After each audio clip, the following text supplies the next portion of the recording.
Hello and welcome to BYJU'S Exam Prep IAS. Let's take up the daily quiz for today. The first question. Which of the following statements are correct?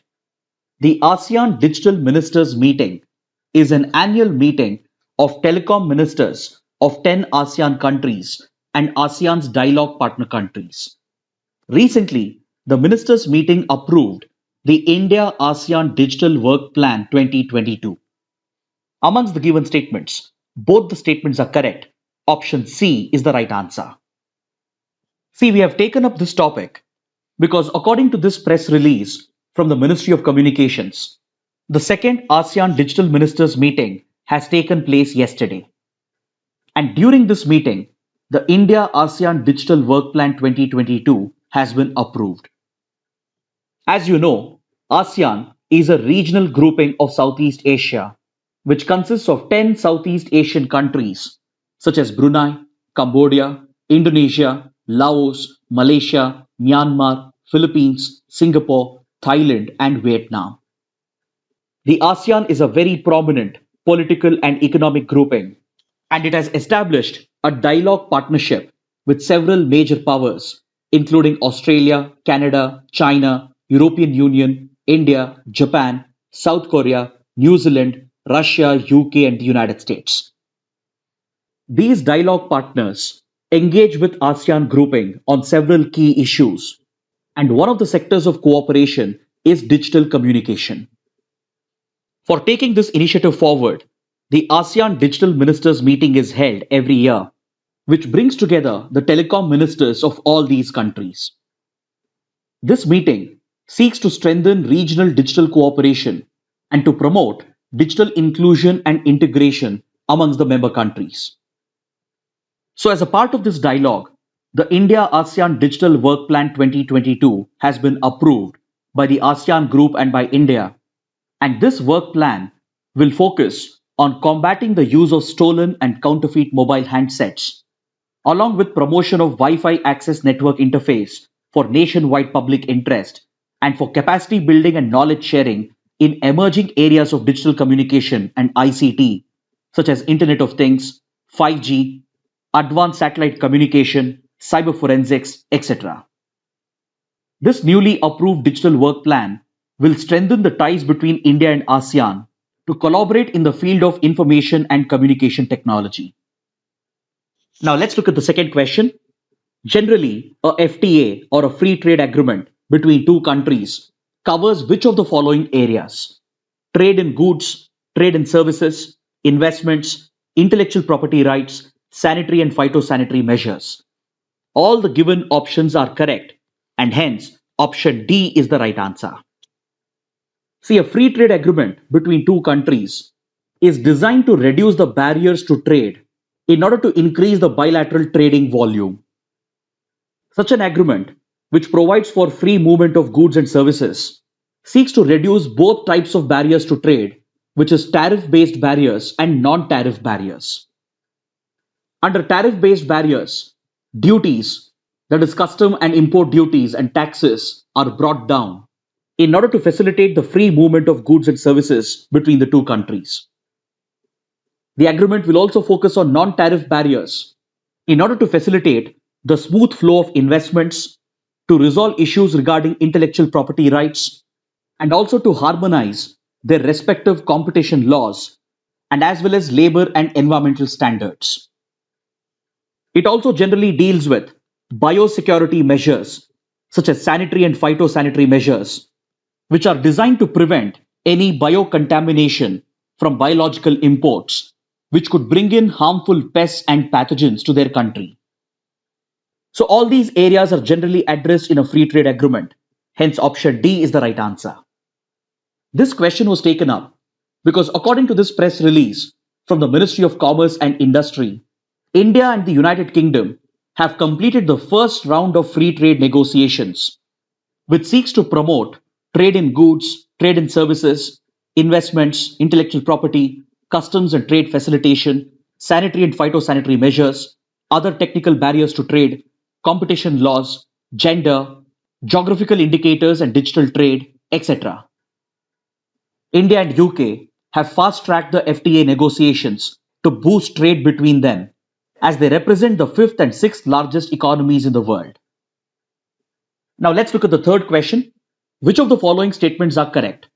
The Protocol on Visits to Religious Shrines, 1974, is a bilateral agreement between India and Pakistan facilitating both nationals to visit certain select religious shrines in both countries. It provides for visa-free travel to the pilgrims. The protocol enables religious pilgrimage between the two countries without any discrimination on the lines of religion or sect. Amongst the given statements, the second statement is incorrect, so option C is the right answer. See, India and Pakistan signed a joint protocol in 1974 for facilitating the movement of pilgrims who seek to visit sacred religious shrines located in both the countries. Under this protocol, a few important religious shrines have been selected in both the countries without discriminating on the lines of religion or sect, and Hindu, Muslim, and Sikh pilgrims from both the countries are allowed to travel to the other country in order to facilitate their religious pilgrimage. But however, this protocol does not provide for visa-free travel. Instead, these select batch of pilgrims are given a visitor visa, and the two governments are also responsible for providing all the necessary arrangements to facilitate this cultural interaction between the two countries. This topic is in news because according to this article in the Hindu, India has said that it is willing to talk to Pakistan on this protocol in order to upgrade the agreement so that more number of flights can be added under the program and the religious shrines can be extended in order to fulfill the needs of pilgrims on both the sides. This represents a positive development for the India-Pakistan relationship because ties between the two countries have been severely affected over the last 5 years as a result of repeated terror attacks in India which have originated from Pakistan. This willingness of India to talk to Pakistan to review this agreement comes at a time when India is seeking land transit access from Pakistan in order to send emergency food aid to Afghanistan, which is facing a humanitarian crisis. Now let's look at the fourth question. Which of the following statements are correct? The BRT Tiger Reserve is located in Tamil Nadu. It is a critical habitat providing connectivity for wildlife between the eastern and western Ghats landscape. Amongst the given statements, the first statement is incorrect, so option B is the right answer.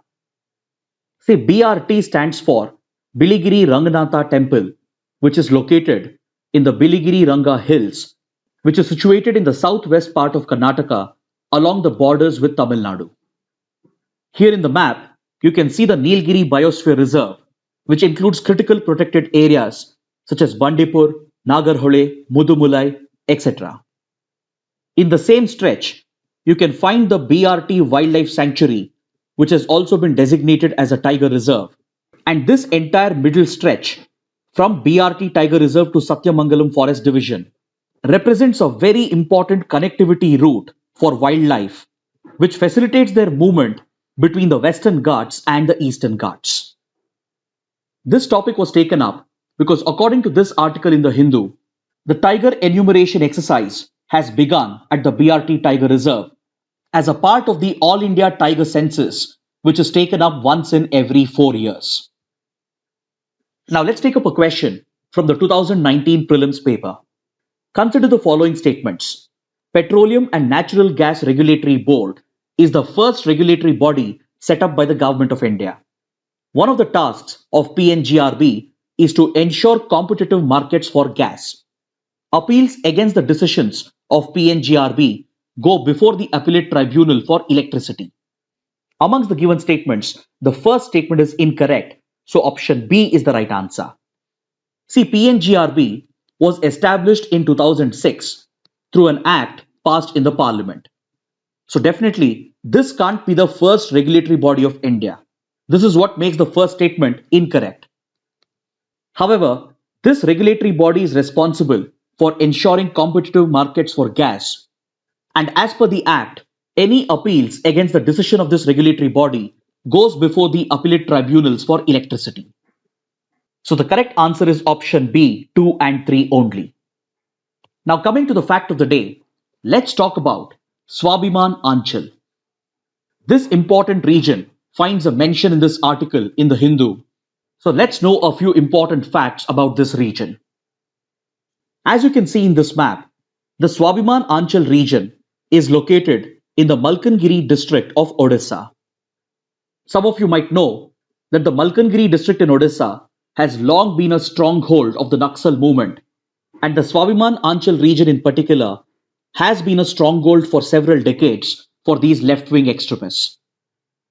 This region is located along the Odisha-Andhra Pradesh border, and it primarily became a stronghold of the Naxals because the region has been extremely backward, as it was entirely cut off from the rest of the state for nearly 50 years. It was the lack of connectivity of this region which cut off Swabhiman Anchal from the rest of Odisha, and as a result, administration and governance suffered for decades together, resulting in the extreme backwardness of the region.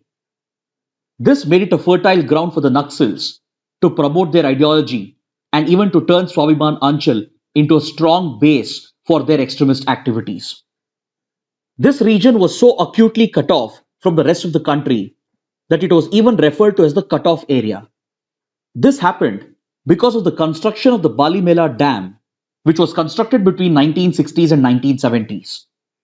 In this map, you can see the Balimela Dam and the reservoir located over here, and the construction of this dam created backwaters which ended up submerging large areas of land and several tribal villages.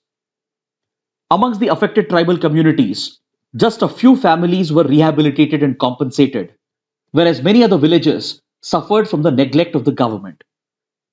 This reservoir which was formed, which we saw in the map, due to the construction of the Balimela Dam, created a water channel which encircled hundreds of villages from three sides and ended up turning the region into an island of sorts.